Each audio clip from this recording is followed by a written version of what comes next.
Hello friends, welcome to the series beat the inflation day 45 to 49। 16 फरवरी को हमने एक ट्रेड डाला था। उस दिन बैंक निफ्टी क्लोज हुआ था 46,400 के आसपास। ठीक है जी। और जिसमें हमने ट्रेड जो था वो डेबिट स्प्रेड लिया था, मतलब हम बाइंग पोजीशन में ज़्यादा थे। अब पूरे वीक में मैं आपको बता दूँ, सिर्फ हमने एक एडजस्टमेंट किया और वो भी बिल्कुल लास्ट में। ठीक है, तो उसका कोई रेलेवेंस नहीं है। देखो हुआ क्या, पूरे वीक में एक दिन बड़ा मूव आया था 1% का, और हमें सिर्फ एक ही बड़ा मूव चाहिए था। जब भी हम बाइंग साइड में होते हैं, हम कॉल पुट दोनों बाय करते हैं, तो हमें एक बड़ा मूव चाहिए होता है अपनी पोजीशंस को एग्जिट करने के लिए। ठीक है, क्योंकि वरना ठीठा टिके की वजह से दोनों साइड के प्रीमियम लूज होते जाएंगे और हमें कुछ भी नहीं मिलेगा। तो हमने यही किया। ये 20 तारीख को जो बड़ा मूव आया, मार्केट क्लोज हुई 47,000 के ऊपर, 47,100 पे। उस दिन हमने अपनी दोनों बाइंग पोजीशंस को क्लोज कर दिया, जो भी अभी मैं आपको ऑप्शन पे ले जाके दिखाता हूँ। ठीक है, उसके बाद मार्केट तीनों दिन साइडवेज रहा, कोई ज़्यादा बड़ा मूव नहीं आया है। ठीक है, तो बैंक निफ्टी के लिए ज़्यादा कुछ बात करने के लिए है नहीं। लेकिन जब तक ये 46,600 के ऊपर है तब तक ट्रेंड पॉजिटिव है। ठीक है, और 46,800 पे चल रहा है। ट्रेड की बात करते हैं। देखो चार्ट सुंदर सा हो गया ना, लास्ट चार्ट के कंपैरिजन में बहुत सुंदर हुआ है। किया क्या हमने 46,000 का पुट और 47,000 का कॉल बाय कर रखा था। ठीक है, जिस दिन 20 फरवरी को ये मार्केट ने एक बड़ा मूव दिया 1% का, उस दिन हमने एट द एंड जब मार्केट क्लोज हुई दोनों पोजीशंस को एग्जिट कर लिया। हालांकि इसमें ज़्यादा प्रॉफिट नहीं हुआ, 3800 का लॉस और 3900 का प्रॉफिट, तो नेट 100 रुपये का ही प्रॉफिट दिखा।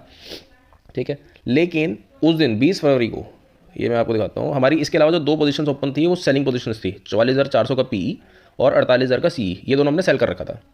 तो 44,400 का जो पी हमने सेल कर रखा था उस दिन वो 43 का था। ठीक है, और 48,000 का जो सी था वो 230 के आसपास पहुंच गया था। आज 75 का है, लेकिन उस दिन 230 का पहुंच गया था।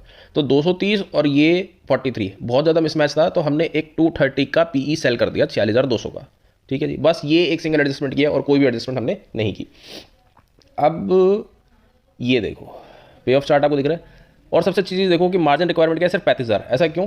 क्योंकि जो हमने दोनों सेल कर रखा है वो नेकेड पोजीशन हो जाती है, इसलिए हमने हेज बाय कर लिए हैं। यहाँ पे देखो, यहाँ पे हमें सेल करके मिले थे 130 पॉइंट्स, यहाँ पे 230 पॉइंट्स, तो ये हो गए 360। राउंड ऑफ करें तो 400। तो 400 नीचे का पी 46,200 माइनस 400, 45,800, और 48,000 प्लस 400 ऊपर का सी हमने बाय कर लिया फॉर हेजिंग। तो अब ये ट्रेड जो दिखा रहा है कि मैक्सिमम जो लॉस हो सकता है हमें 1,200 रुपये का हो सकता है, और मैक्स जो प्रॉफिट है वो 47,000 का हो सकता है, अगर मार्केट हमारे ग्रीन एरिया में क्लोज होती है। तो हाल फिलहाल 3,000 का प्रॉफिट ऑलरेडी हो रहा है।